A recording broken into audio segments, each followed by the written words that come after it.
नमस्कार। आज आमे आसामर गोटे बहुत रंगीन आउ गुरुत्वपूर्ण बसंत उत्सव विषय कथा हेबा। आम पाखरे गोटे लेखा अछि अली आए लिगांग आसामर बसंत उत्सव शीर्षकरे। तो आमे चेष्टा करिबा एही पर्वर मूल कथाटा कौन, केमिति पालन हुए आउ एहार महत्व कौन से सबु बुझिबा पई। आसंतु आरंभ करिबा। प्रथम कथा हेला एई जो अली आए लिगांग पर्व कथा में कहूचे एटा मुख्यतः को अंचल आउ को जनजाति सहित जड़ित। हाँ, आम पाखरे थिबा लेखारु जना पड़ुछि जे एही पर्व मुख्यतः भारतर आसाम राज्य रे पालन हुए आ विशेष करी सेठाकार मिसिंग जनजातिंक पई एटा गोटे बहुत बड़ आ मुख्य पर्व। मिसिंग जनजाति, अच्छा। हाँ, एमाने ब्रह्मपुत्र नदीकूलिया अंचल रे रहंती आ तांका जीवनटा पूरा कृषि आ प्रकृति सहित माने बहुत पुराना कालरू जड़ित। बुझिली। ताहले एहार एते गुरुत्व काहींकि दिया जाए आउ एटा माने वर्षर को समय रे साधारणतः पालन करा जाए? एहार गुरुत्व तो बहुत बेसी काईकिना एटा बिहन बुणा ऋतुर आरंभ को सूचाए। ओहो, बिहन बुणार आरंभ।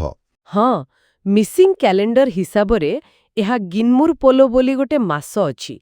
तार प्रथम बुधवार दिन पड़े आउ एटा साधारणतः आम इंग्रजी कैलेंडर रे फेब्रुआरी मास भितरे आसे। अच्छा, फेब्रुआरी मास। हाँ, तेणु एटा खाली जे काम आरंभ हैला सेटिकी नुहे, एटा गोटे प्रार्थना करिवार समय भी, माने भल फसल पाई प्रकृति को आउ पूर्वपुरुष मानकु स्मरण करिवार अवसर। हाँ, सेटा तो सबु कृषिभित्तिक समाज रे थाए।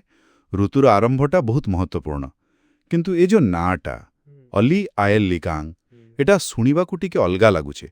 यार किछि अर्थ अछि कि? हाँ, निश्चय अछि। आउ एटा बड़ मजादार। देखंतु, मिसिंग फ्रेंडशिप भाषा रे अलीर अर्थ हेउछि मूल बा चेर, विशेष करी जो कंदमूल भली फसल हुए सेगुडाकु कुहा जाए। हाँ, आयर अर्थ हेला फल किंबा बिहन आउ लिगांग माने हेउछि बुणिबा। अच्छा। तेणु जदि एकाठी करिदेबा ताहले एहार मोटामोटी अर्थ हेला बिहन बा मूल बुणिबार पर्व। वाह, केते स्पष्ट।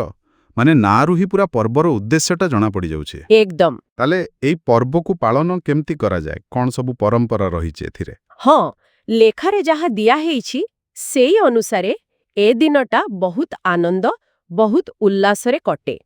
गोटे परंपरा हेला सकाळु सकाळु घरर जिए मुख्य लोक थांती से किछि धान बिहन नेकी निज चाष जमी को जानती आउ सेठी प्रथमे बुणंती।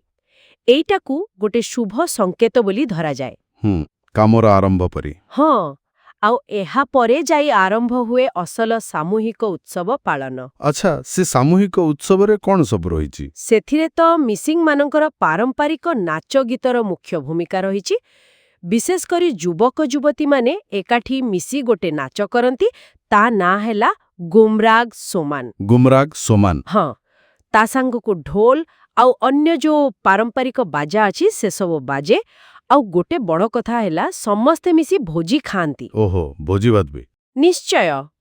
पोरो आपंग बोली गोटे पारंपरिक पानीय अछि, सेईटा चाउल रे तयारी हुए आउ शुखुआ किंबा मांसरे विशेष खाइबा तयारी हुए, से सबु एई समय रे परसा जाए।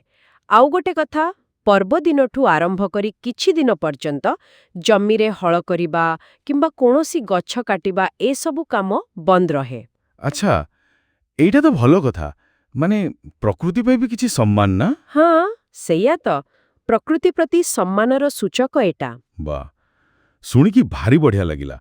माने नाच गीत खियापिया आउ ता सहित प्रकृति पई भी किछि नियम। एइटा तो खाली गोटे पर्व भली लागुनी, एमिति लागुछि जेमति एहा सेमानकर जीवन शैलीर गोटे प्रतिफलन। एकदम ठीक कहिले। आमे जहा लेखारू पढ़िले सेठिरो पूरा स्पष्ट जे अली आए लिगांग केवल फसल बुणिबार गोटे आरंभ नुहे। एटा मिसिंग जनजातिर सामाजिक एकता, तांकर सांस्कृतिक परिचय, पूर्वपुरुषंक प्रति सम्मान आउ सबुठु बड़ कथा प्रकृति सहित तांकर जो गभीर संपर्क तार गोटे जीवंत उदाहरण। हाँ हाँ, एई पर्व भितरे ही सेमाने निज परंपरा को पीढ़ी परे पीढ़ी बंचेई रखिछंती। हाँ, यह बहुत गुरुत्वपूर्ण कथाटिए। केमिति पर्वपर्वाणी गुड़ाक खाली मौज मजलिस पाई नुहे, बरं संस्कृति को समाज को बांधी रखिबारे साहाय्य करे। ଏହି ପରମ୍ପରାର ଗଭୀରତା ବିଷୟରେ ଜାଣିଲା ପରେ ଗୋଟେ କଥା ମନକୁ ଆସୁଛି, କୁହନ୍ତୁ। ଏହାର ଭବିଷ୍ୟତକୁ ନେଇ। ହଁ, ସେଇଠି ତ ଗୋଟେ ବଡ଼ ପ୍ରଶ୍ନ। ନିଶ୍ଚିତ ଭାବରେ ଏଇଠି ଗୋଟେ କଥା ଭାବିବାକୁ ପଡ଼ୁଛି।